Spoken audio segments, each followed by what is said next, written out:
Dune Part 2 is now officially out in theaters, and I'm so glad that I get to say I have now seen this movie. One of the perks of working at a movie theater, you get to go see movies for free, which is also, I guess, channel update. I work at a movie theater now, so hopefully that means that in the future, going forward, that new movies, when they come out, I'll be getting to see them sooner, so reviews will be coming out sooner, and sometimes on special occasions when all the rest of the staff want to see the movie too, but we're working the weekend. Sometimes we get to do a screening the night before it comes out. So that's a bonus right there. Plus, I get to see it for free. So that's pretty awesome. But yeah, so we're talking Dune Part 2. This is going to be the non spoiler review. So no spoilers if you haven't seen it yet. That is quite all right because we're not talking spoilers here. And Dune, this was interesting for me because the first movie I hadn't seen until a couple days ago. I watched that for the first time, and I didn't really love it. I mean, it was all right, but it was nothing special. I remember when it first came out, it was like October of 2021, I believe. And it came out day and date in theaters and on HBO Max. So I was planning on watching it. I didn't know anything about Dune. I didn't know anything about the books, the original movie, anything.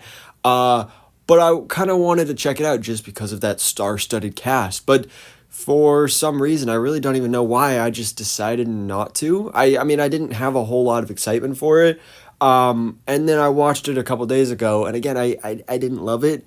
It very much felt like a part one. It was a 2 hour movie, but it feels like, I mean, stuff happened, but it doesn't really feel like plot was being moved forward at all. It was really just a setup for mainly Timothy Chalamet's character of Paul Atreides, and introducing the world. World building was great. The visuals, obviously, all that is fantastic.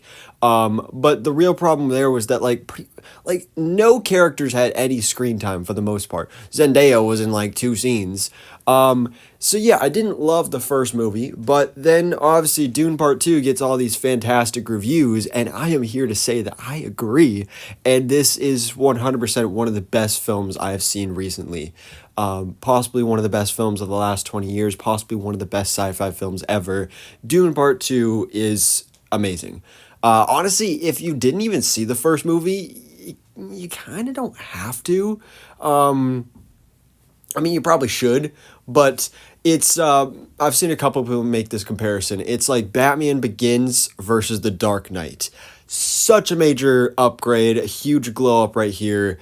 And I just had such a good time. It's a 3 hour movie, but it did not feel like it. Pacing here is fantastic. Pacing was an issue in the first movie. Here, it's so well done.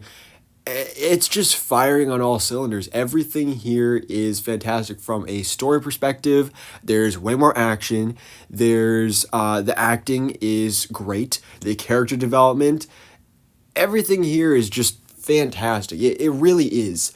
And again, I wasn't, I expected it because of the reviews, but I was still a little afraid that, like, I didn't really love the first movie. But the second one, again, is just a huge step up.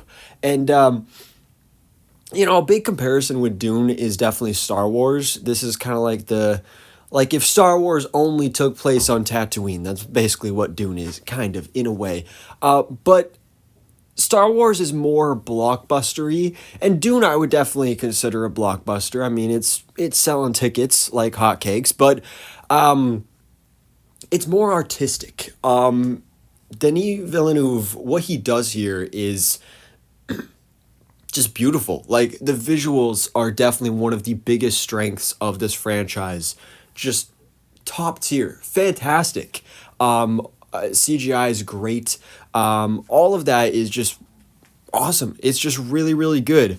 Let's see. There's some great references, great themes, some great, metaphors and all that stuff. But really, at the center of it, it is very, very character driven with Timothy Chalamet's Paul Atreides. Which here actually we have Zendaya as a co-lead as well. They start up their romance, and man, Timmy T's Riz was on point for sure. This movie has everything. Like, it's got the romance elements, it's got the action, there's a bit of comedy. Javier Bardem, also much bigger role in this film. His character was actually really funny for the most part, so that was great. That was a fun surprise. There's mystery, it gets really intense during moments as well. But really, it is that character development. The character development is fantastic. I don't really feel like there's much else I can really say without spoilers. Another big performance I do want to touch on, though, Austin Butler. Fantastic. He was a great villain in this film.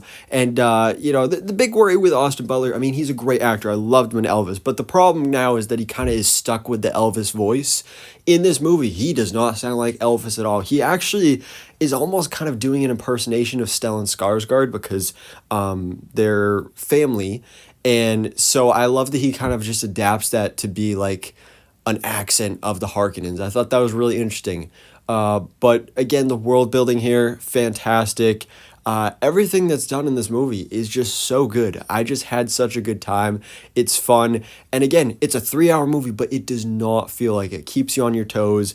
And it's fantastic. So anyways, guys, let me know your thoughts in the comments below. Have you seen Dune Part 2? Of course, non-spoiler thoughts in the comments below. I'll be doing a spoiler review as well, so stay tuned for that. But for now, guys, thank you for watching. Please drop a like if you enjoyed this video and hit the subscribe button so I can keep up to date on everything that goes on in the movie life.